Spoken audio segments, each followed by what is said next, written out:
Hey Kev, let's follow this trail over here. This looks like there might be something waiting down there. All right. Hey, wait a minute. Do you hear that? Yeah, I thought it was just me. What the heck is that? I don't know what that is. Whoa, do you smell that too? That's unbelievable. Hey, look. What the? Hey, look, those branches are moving over there. What the heck is that? Holy cow, is that what I think it is? Look at that thing. Oh my God. It's a freaking Sasquatch.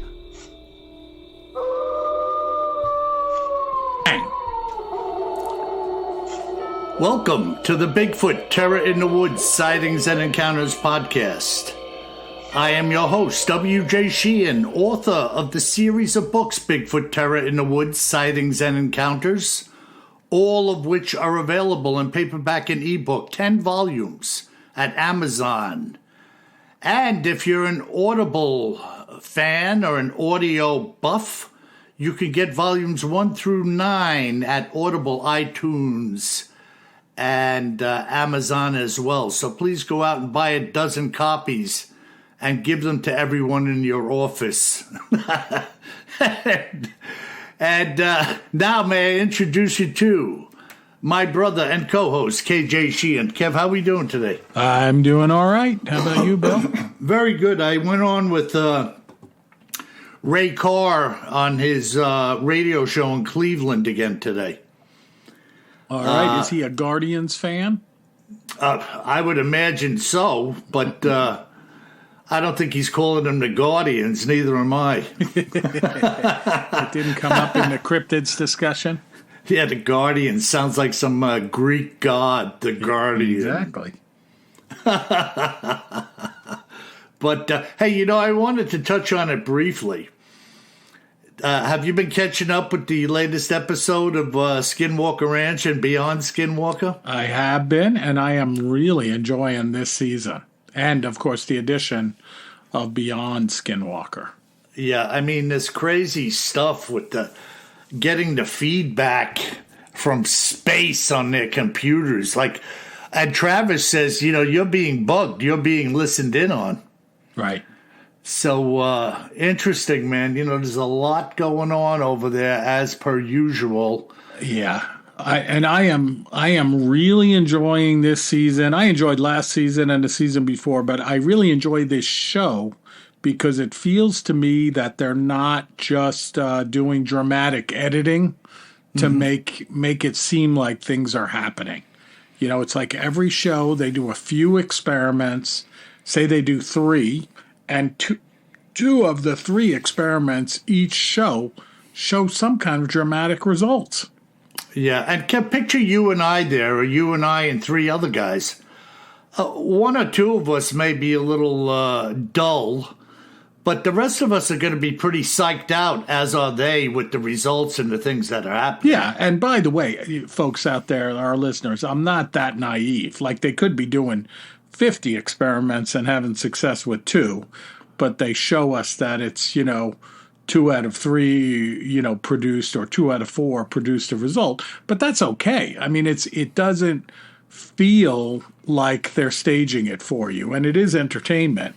Mm-hmm. But I do think there's definitely something going on out there. I mean, this 1.6 gigahertz transmission that even this past week, the experts from out of town, right? The stealth communication experts that came in, and Travis and the gang didn't really tell them about the 1.6 broadcast, and they picked it up on their equipment. Yeah. And then the fact that, it just seems like there is something over what they call the triangle in the center of the ranch, where they were locking in on the space station this week, coming across the ranch, and everything went dead when it was right overhead. Yeah. And then after it passed over, being directly overhead, a couple of minutes later, they picked it up again without changing anything. Yeah, and you've heard them say many times that this band, 1.6 gigahertz, is used explicitly for Earth to space and space to Earth communication. Yeah, well, I mean, I can definitely comment not on that band, but generally all of the major frequencies are regulated, and they have a specific purpose, not person. So like certain bands of spectrum are regulated and can only be used for our mobile phone communication. Yeah. And if you started using them for microwave ovens or something like that, then it would knock our mobile phones out. Some are used for aviation communication, marine communication, etc.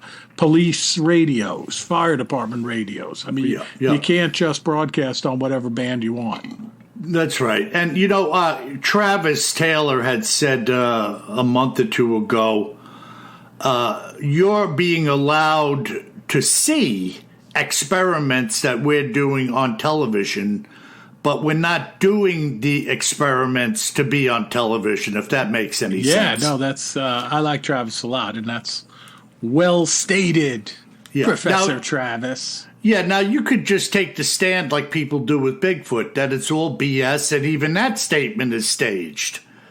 But right. I don't live like that. I have a pretty good gut hunch about a variety of different things, and nothing speaks baloney to me about what they're doing. No, out at Skinwalker, I agree. It feels legit. And then when he came back this season, Travis again, and it turns out that he was working on the UAP task force for the federal government, but he couldn't tell that. He couldn't tell the folks at Skinwalker because it was, some level of secret classification. Right, and now apparently he was able to, and he did. He could have shut up about it. Exactly. He didn't have to say anything about his involvement. He could have just marched on. But, it definitely shows not only is he a brilliant scientist, well-educated rocket scientist, right, astrophysicist, but also involved in some of the stuff going on with federal government. Yeah. So, all of that stuff is on a need-to-know basis. So we're not saying that he knows everything, but he knows a little. Yeah. What was that band, Kev? I know a little about it. Leonard Skinner, man. Was it Skinner? I think so. Yeah, I know a little about love, baby. You can guess the rest. Yeah, I remember that song, man. They had a lot of good tunes for you southern folk listening in on us. Yeah. Leonard Skinner and Charlie Daniels. Yeah. That's what I'm talking about. Devil went down to Georgia. He was looking for a soul to steal. I know that stuff. I'm an old mountain boy.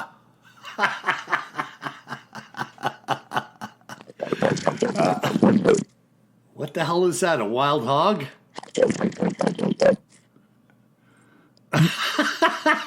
We have a special guest tonight.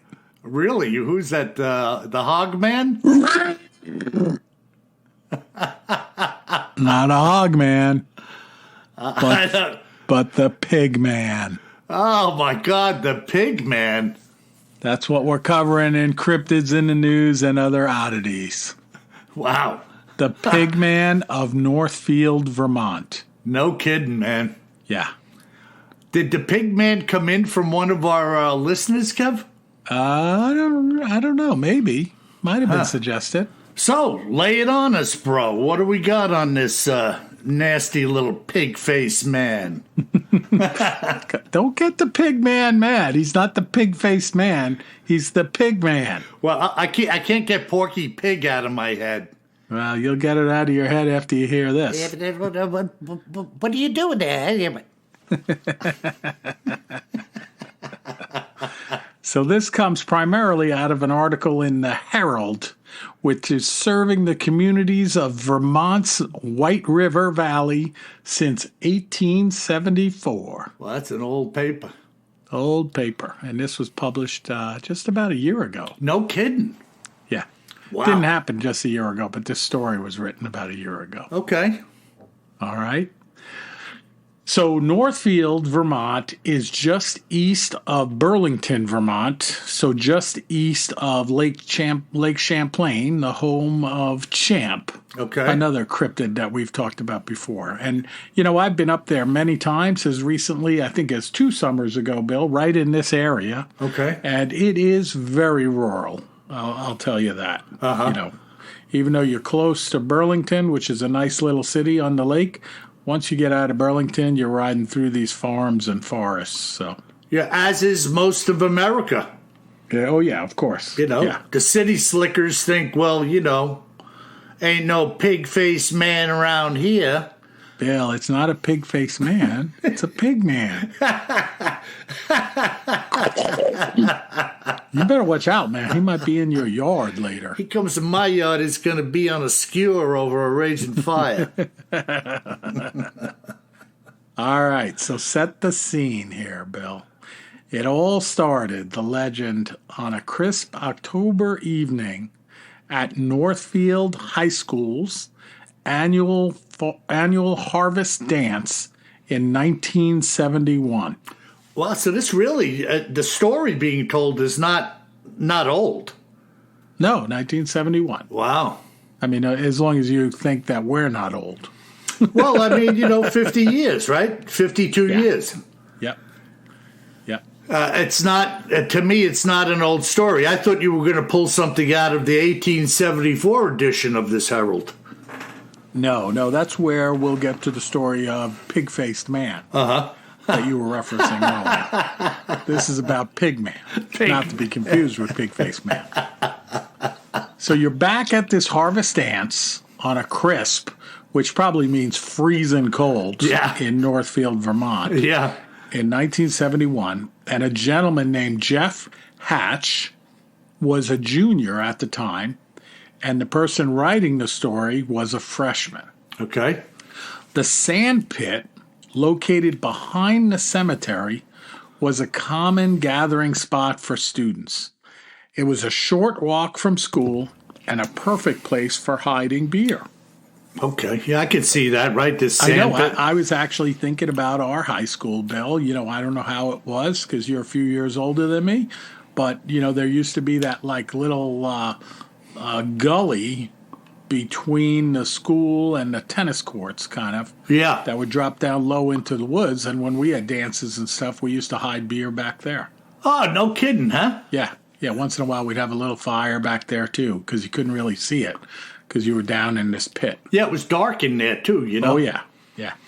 Could have been a pig man back there, but we never saw one. So anyway, on this particular night, a couple of Hatch's friends left the dance early and headed to the sand pit to grab some beer.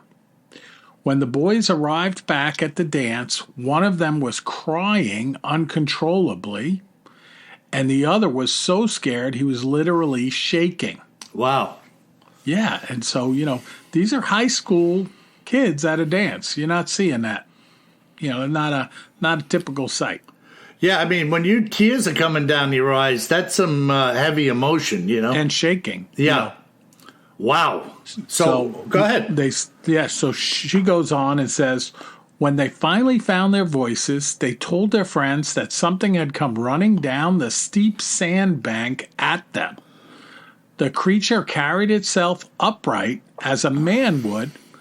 It was covered in white hair, and it had the head of a pig. Wow. Yeah. Hatch. Oh, go ahead. No, I was just going to say, hard to believe. Yeah, white-haired, covered, cloven foot, head of a pig, charging down this sand hill at them. Was it squealing or screaming or anything? They didn't say anything about what it was doing. Okay. Right? Hatch and a dozen of his friends went back over to the sand pit that night to see it for themselves. And sure enough, there was evidence that something had charged down the steep sandy bank at a high speed by the looks of the cloven hoof marks sliding down in the sand. Well, now, who went back there? So Hatch is the guy who was at the dance. Yeah. With the girl that's writing this story, this account. Right. And these two other guys came back, and they were so upset. One was crying, one was shaking. And after they came back, they went back to see what was there. At night? At night? Well, yeah, just right then and there. Wow. Boy, that took some guts. Well, like 10 of them, too. So, you could see that happening. Yeah, you get a bunch of hooligans together with sticks or bats or something. Yeah, I mean, they're kids. They're crazy. Yeah. Take on that Pigman. Exactly. I ain't afraid of no Pigman. Whoa, I might be afraid of a Pigman. You didn't say he was 6 feet tall, covered in white fur, growling, and with the head of a pig. Any description of any tusks or protruding horns? I was thinking it was more like a Muppet. Yeah. All right. So they see the evidence of the Pigman. Yeah. And then the story goes on to say the boys weren't the only ones to encounter the Pigman. Come to find out, a few days before the boys' encounter, a man living in town had a run-in with the creature. Hearing his garbage cans rattling and thinking it was probably a raccoon, the Northfield resident went to investigate and came face to face with the Pigman. Wow, can you imagine? Ugh. And on another occasion, so here's a third occasion, Hatch told me and his friends found police officers armed with shotguns at the sand pit. They told the boys that they had a report of an unidentified creature of some sort. All kinds of thoughts ran through the minds of the Northfield residents in the fall of 1971. Wow. Now, had this been publicized? This was a news article of sorts in 71, or are they just... I would imagine. I came across it in a couple of different publications, Vermont publications. Okay. Yeah. But I didn't see it like in a newspaper periodical. Okay. I'm not saying it's not there, but that's not what I came across. Yeah, perhaps some legitimacy to what was going on. I mean, look, if I hear my garbage cans rattling, I figure my neighbor's coming over for a bite to eat. I'm not expecting to see a pig man out there. Yeah. Especially if you're looking for a raccoon and you see a pig man. Oh, man. I mean, just think about that. That's like, whoa.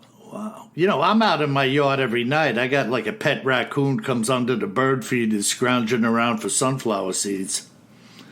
Yeah, well, take a look around for the pig man. Yeah. Deer wandering around. I got my neighborhood groundhogs. All I can tell you is if you hear a little... Yeah. You might want to head inside.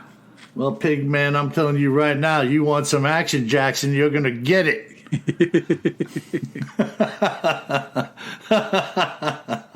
So the story goes on, the account goes on that Hatch and his friends, in the fall of 1971, they were determined to try to solve this mystery of the Pigman. Okay. And they said one of the boys had a family camp on Bean Road, located off Union Brook Road, again in Northfield. Okay. Across the road from the camp was Bean's pig farm.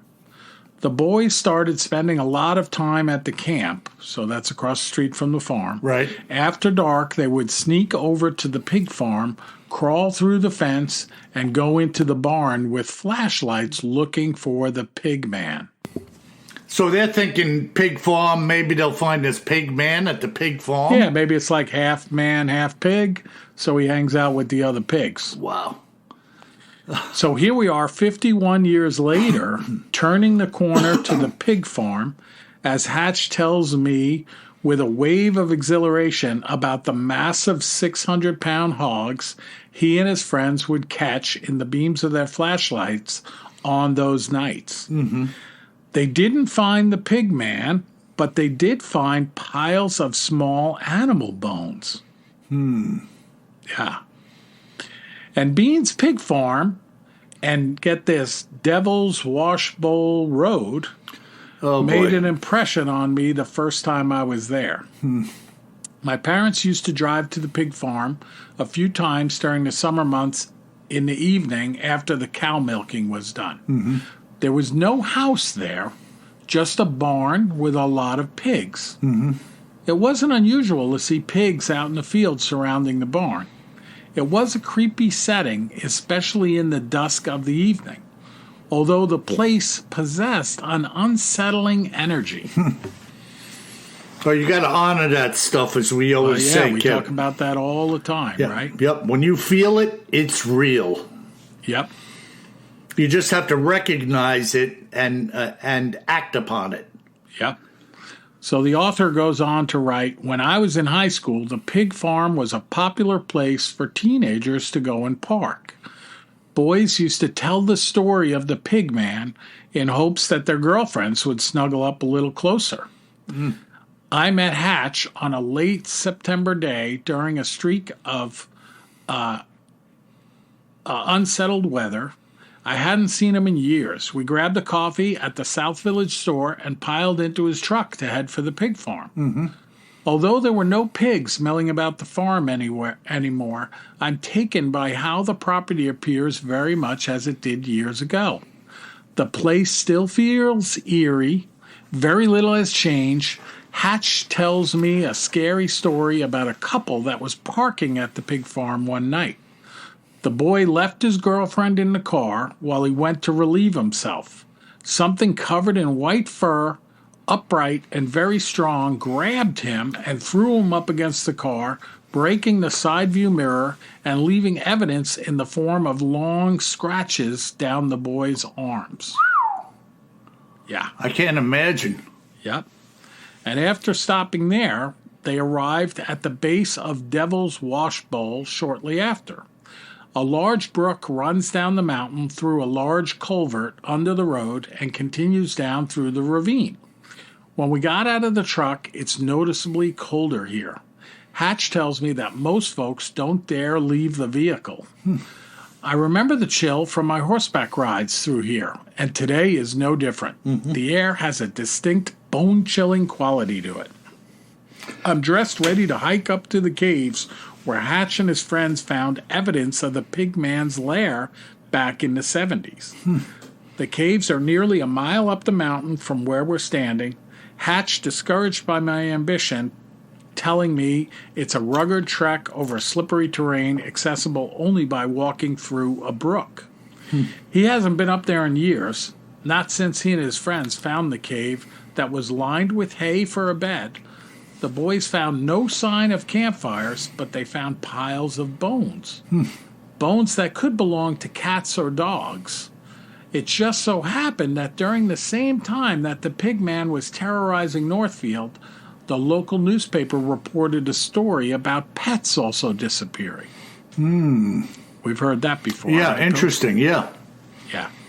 And on the way back through town, we stopped by the Good Measure Brewery, where they brew a beer called Pigman Lives. You know, Kev, as I breach this subject yet again, you have a road called the Devil's Wash Bowl. You don't just sit down at a town hall meeting naming some new streets you're going to put into an area, and you have a show of hands where people are voting for the Devil's Wash Bowl. Excuse me, I vote for Devil's Wash Bowl. Yeah, I vote too for Devil's Wash Bowl. You'd have... Wait a minute, I'd like to nominate Satan's Lair. Satan's Lair and Devil's Wash Bowl. We have 2 votes. Anybody else? What about Goatman Court? Yeah, I'm all for it, brother. But you see what I'm getting at here? At some point, somebody was looking to make a statement or label that area in a seemingly insignificant way by naming that street the Devil's Wash Bowl. For what reason, I don't know, but that always indicates to me some type of nefarious, demonic activity in that area. What say ye? Check 10-4. Yes. Yeah, you don't just, come on. Would you move onto the street? You just bought your house, you're looking at it, and you drive down the block with the real estate agent, and the sign on the end of the block says, Satan's Headquarters Boulevard. Freaking... What a coincidence. The house number is 666. Wow, honey, let's buy it. I think we should offer more than the asking price. I mean, it's so off the charts strange that there has to be something that has gone on there in years gone by that perhaps this Pigman is legit, but it's not some legit as we know it. Right. So they go on and they say that sightings of the Pigman continue to this very day. And in 2015, the television series Monsters and Mysteries in America covered the infamous Pigman of Northfield, Vermont. Wow, man. Yeah. Wow. Pretty cool. Yeah, well, I've seen some nasty-looking people walking around the hospital. But you see like a pig man? But nothing I would label the pig man or the pig woman. Oh boy, man. I'm telling you, man, you can say what you want. If you ran into that thing, you'd be freaked out too. 100%. And you don't know what to do. Everybody thinks of, if I run into that thing, his ass is grass and I'm the lawnmower. Well, I'll make a big slab of bacon out of him and some pork belly. Yeah. Well, you may be wishing your wheels move faster than they do when that event actually happens, because I got a pretty good idea you're going to be running as fast as you can. No doubt about it. So, and like you said, Kev, I don't have to be that fast. I just got to be faster than the guy behind me. Woohoo. Sorry. Ah! Wow, man, that's pretty incredible. I like it. Yeah. I liked it. When I came across it, I was like, this is pretty creepy. So, speaking of creepy, what kind of account do you have for us this creepy evening? Yeah, well, I'm going to creep you out with an account that was shared with me by a fellow named Clarence Hayes, a former resident of, guess where, Kev? Vermont. A former resident of the state of Vermont. Wow. Now living in New Jersey. Talk about synchronicity. I just pulled this out of the hat, and you're talking about Vermont, and I'm talking about Vermont. Mm-hmm. So these are the facts about what Clarence and his wife Linda experienced while living in Vermont. Now, I got to tell you, if you start coincidentally talking about a pig man, I might have to shut this down. It's too much for me, I tell you. I can't do this anymore. My brother got me into his WJ. He's some kind of weirdo. All right. Turns out he just bought a house on Haunted Pigman Lane. And he tells me it's synchronicity. Come on. He's got a statue of Porky Pig with fangs. So listen to this. Linda and I had purchased a home built in the early part of the 16th century by some of the earliest settlers in our country. It was old and cold, with the original single-pane wavy glass windows, sloping floors, and drafty doors. The bottom of the walls could always find our dog's toy balls on the same side of the house, the floors and house having settled leaning to the east. One of the neatest things about this residence was that it had a working well, complete with the overhead winch and bucket, and contained viable and potable drinking water. At that time, I was a political columnist for several well-known publications, with most of my work being mailed in, taking the occasional trip to New York City as needed. Within the first year of our being there, during the summer months, We had a local contractor doing repairs on the house, one of which was rebuilding the structure over the well and shoring it up for another 200 years of use. We had a local artisan skilled in barrel making create a new bucket with the newly renovated wellhead. Interestingly, this is how we first had the inkling of some strange activity around the home. A conversation based on what happened surrounding the well. We had been leaving the bucket in what would be a secure, locked position at the top of the well filled with water, allowing the wood to swell up, creating an excellent tight seal in the bucket. The contractor, named Nicholas, was the first to clue us in regarding activity surrounding this well, having asked my wife and I how the water tasted. My wife and I looked at each other, saying to Nicholas that we didn't know, having not drunk any of it yet. He looked at us somewhat puzzled, the two of us now learning that he had been keeping an eye on the bucket, making sure it was holding water while working on the house. "Why do you ask?" I said to him. He said that he had been watching this newly created pail, making sure it wasn't leaking, and each time he looked at it over the past week, it was, in fact, empty. There was a lot of activity going on daily surrounding the house's exterior, with men restoring the windows to a functional state, repairs to the rubble foundation, and a host of other things, all of which while we were living in the home. I thought it a little odd upon first blush hearing about the empty pail, after which it was out of my mind, being busy with my work writing 12 hours a day.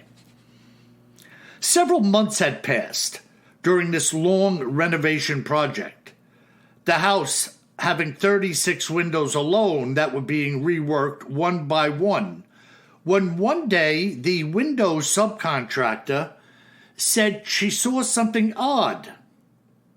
Yes, the sub was a woman named Sarah, who specialized in old window and stained glass restoration.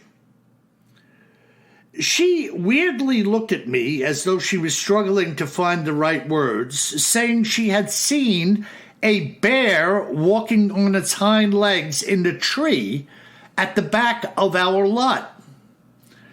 She had been working on the house's third floor, from which there was a clear view of the backyardage. I said to her, "Sarah, tell me more."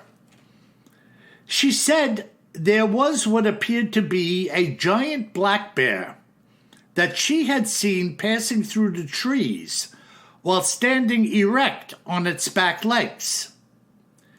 After looking out of the windows and seeing nothing, Sarah directing us with her hand as to where she had seen it, we walked downstairs, now getting the crew involved in the conversation. All the men were immediately concerned about a giant bear wandering around outside. Nicholas and one of the other guys, either very bravely or very foolishly, started to look around in the woods, returning to the house with the report of having seen nothing. And that's basically where it all ended. That is to say, until late summer. Located some distance from the house in the rear yardage were two very mature old apple trees that had been bearing fruit for quite some time, that were now coming to maturity. Some of the guys had already been sampling a few of the early ripening apples, saying how delicious they were, with my wife and I following in kind. They were, in fact, sweet, crunchy, and out of this world delicious. If my memory serves me correctly, it was about 2 weeks later that Nicholas said, "So, you guys finally harvested the crop, I see." I looked at him somewhat quizzically. He said, the apples, they're gone. I immediately told him quite the contrary and went outside with him to look at the trees. Sure enough, he was right. The trees had been stripped clean of their fruit. Not a single apple left for the picking. only the bug-eaten rotten ones left on the ground. At that moment, standing there looking at the remnants on the ground in utter disbelief, we saw the first footprints in the soil. A light, somewhat misty rain had been falling for the past couple of days, and the ground was softened in the process, enabling these pristine, gigantic prints to be in the soil. As we looked, there were dozens of them, some being more or less visible in the long grass and soil mix. Nicholas looked me straight in the eye. He said to me, "You have a Bigfoot prowling around." I was dumbfounded by his saying so. I wasn't ignorant of this creature, having thought in and of myself the whole notion of its existence to be one glorious hoax. But now, what was I to judge? The tracks were accurate and significant. The apples were all gone, and I was now thinking about the empty water pails from early in the summer. This thing perhaps was regularly in the area, taking advantage of everything available. Now, Linda had not been privy to seeing the prints and the trees devoid of fruit. She was out shopping at the time, and I was not looking forward to delivering this report. We were tens of thousands of dollars into this house remodel, new to the area, and virtually not knowing anyone, so to speak. Now, with a purported Bigfoot being thrown into the mix. I knew Linda well enough to know that this report would mean the end of us living here. And in my own heart and mind, I could not hold her in any way responsible for whatever thoughts she may have in this regard. Upon her return home, and the two of us having rehashed the evidence, we decided that we would have to sell, and so we did. Bill, I lost a boatload of money during this process. With considerable funds already having been spent, our plan had been to stay in the home for an extended period, but such was not the case. Looking back at this entire scenario as it had panned out, I was completely stupefied by the turn of events. There had been no further sighting of the creature, other than when Sarah had reported seeing a large bear walking on its hind legs in the woods, the evidence supporting an entirely different outcome. I have to say that I am now a full-fledged member of the Bigfoot is Real Society, as hard as it is both to say and believe. Everything that I had previously heard and disbelieved involved in its being in the Pacific Northwest region of the country. But in Vermont, this was crazy. I had a certain amount of guilt in regards to the sale of the home after the fact, wondering just what may or may not be happening in our absence surrounding the new homeowners, having bought it in very much the same fashion, and never having met the previous owners before we purchased the estate. These things must be quite literally everywhere. But how could this be? I realize that in Manhattan, this is a joke, a myth, a non-entity fabricated in the minds of many pranksters around the states and the world. But this thing is alive and well, and living in Vermont, and who knows where else. What do you think of that, Kev? And he's friends with the Pigman. Wow. I'm telling you, man. Man, that's a cool account, man. They love them apples, don't they? Well, it just anything loves apples. I love apples. I love apples, too, and you look a little bit like a hairy man. I am a freaking hairy man. And, really, Kev, all of the creatures, even the squirrels, jump up in the tree and chomp on apples or peaches or anything, pears. No doubt about it. I mean, it's delicious. Fruit is delicious, right? Sure. Birds peck at them. Yeah. Everything out there, ants eat them, Bigfoot, bears, So it's no stretch that a Bigfoot, especially a creature with hands. Well, then this well, right? So the well's been there since the 1600s. Yeah. It's like a wild animal watering hole, right? Well, if you can operate the well, or if the bucket is left half full at the top most of the time. Yep. Even if the bucket was left up when they bought the house, it would have a certain amount of rainwater in it, perhaps. Maybe. So, it's a catch-all, a little catch basin. Yeah, that's a good point. Good point. But creepy story, and having to sell the house. That's unfortunate, but understandable. Not the first story I have about couples selling their home. No. Yeah. As a matter of fact, wasn't the last one? Didn't they sell their home with the steel door on the kitchen? Yes. I'm just thinking about that now. And I think it was on Devil's Cauldron Lane. Yeah. Devil's Cauldron Lane, Part 2. So, again, synchronicity. Last week and this week, we had two people basically getting rid of the home based on Bigfoot activity. Jeez. So, I tell you, I wouldn't be hanging out, man. Some of these people would. Oh, great. Yeah, I live in a haunted house. Oh, I'm not afraid. Yeah. Yeah, you're not afraid. What's that? Good for you. What's that stain in your underwear I saw in the washing machine? Whoa.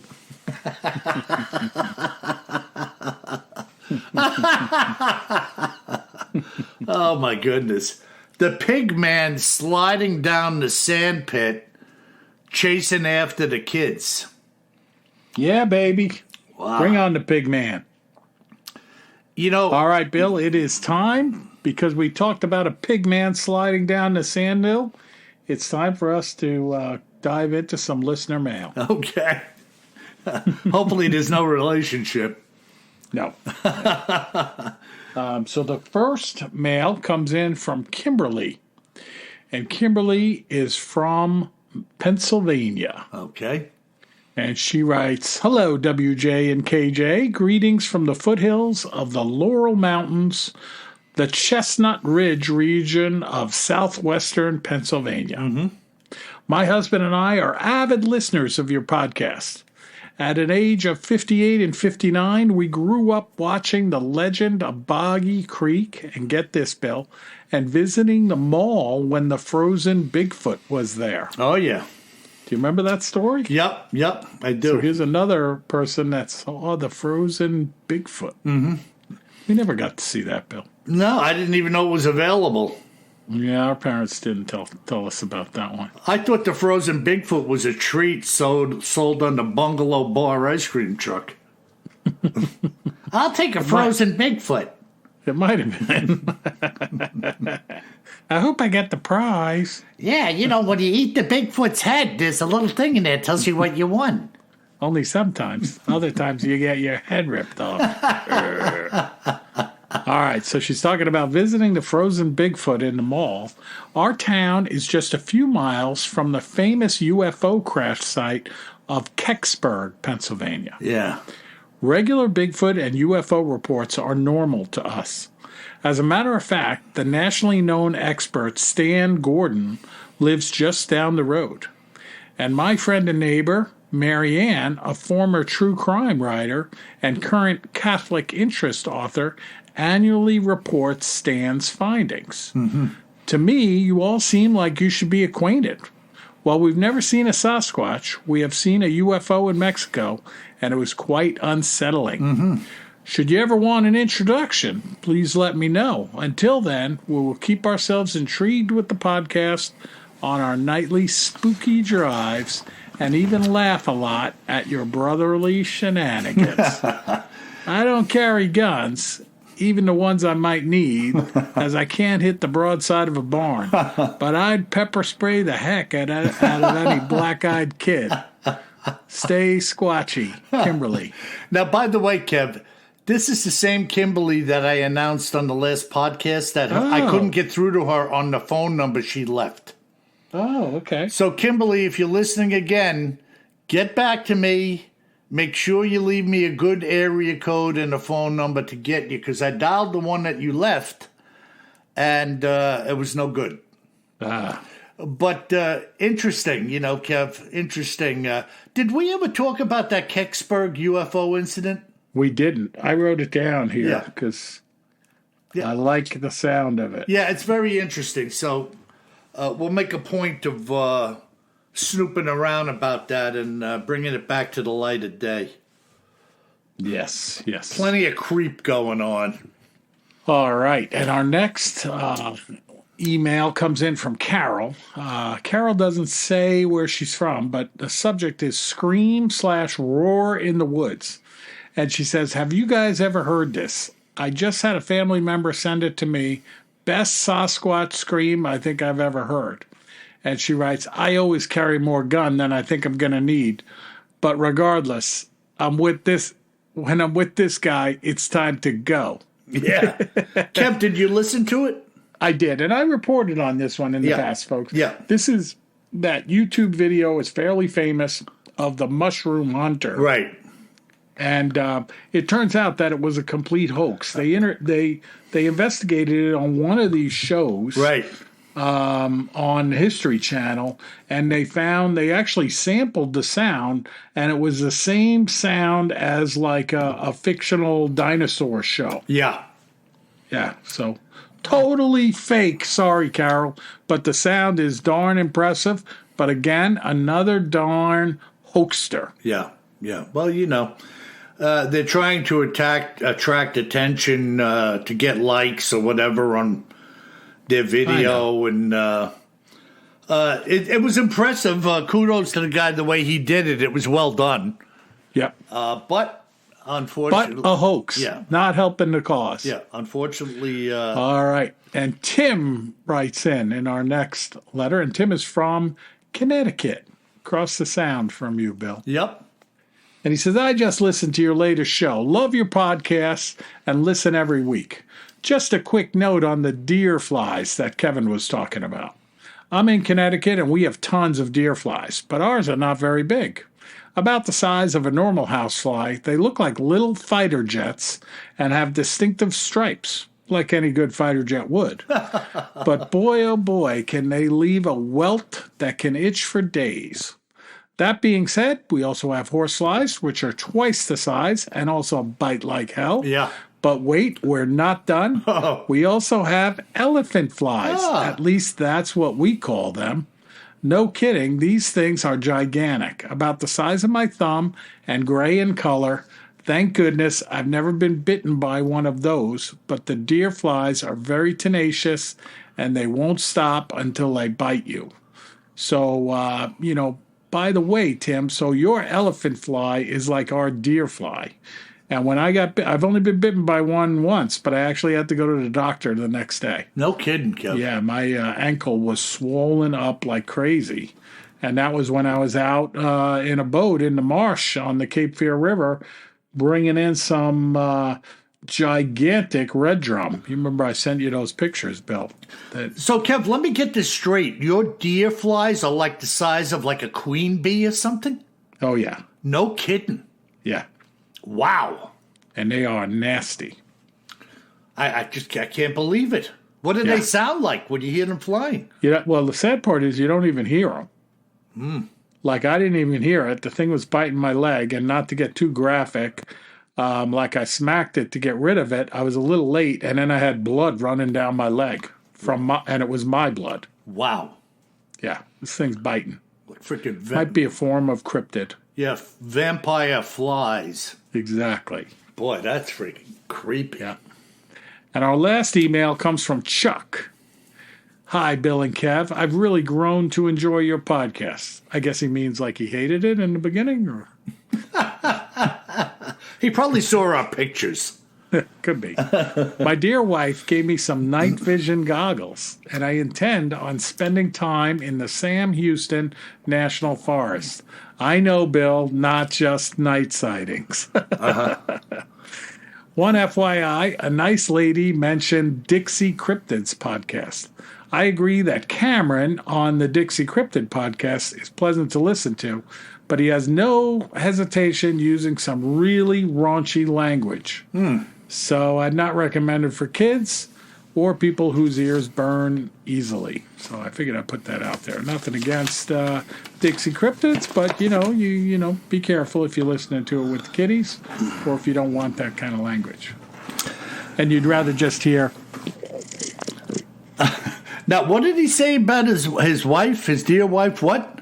She gave him some night vision goggles. So he could go out looking for Bigfoot. Now, see, I'm reading into this a little bit. I think what happened was he was handed these here night vision goggles. Standing in the living room, all the lights went out in the house. And then he heard a 12-gauge pump ratchet a shell into the chamber.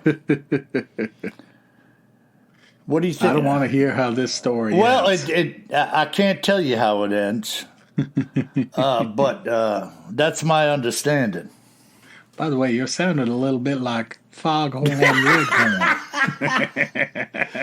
Now, what I say, you little chicken hawk.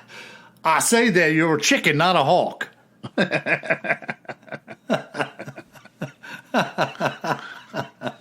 Foghorn Leghorn. All right, Bill. Good podcast. Thanks everybody for listening. Thanks for those five-star reviews. Keep them coming, and thank you for a lot of those written 5-star reviews people have given us. I was reading them the other night, and they are fantastic, and they're a nice shot in the arm for Bill and I after a couple of long days at the day job. So thanks for giving us the positive reinforcement. Yeah. Thank you very much, folks. We always appreciate it. We like bringing you this content, and we hope you enjoy it as much as we do. And by the way, should you find yourself walking through the woods of Vermont, maybe after skiing, maybe after a canoe ride in the lake during the summer months, you best remember just one thing. Always carry more gun than you think you're going to need. Sleep tight.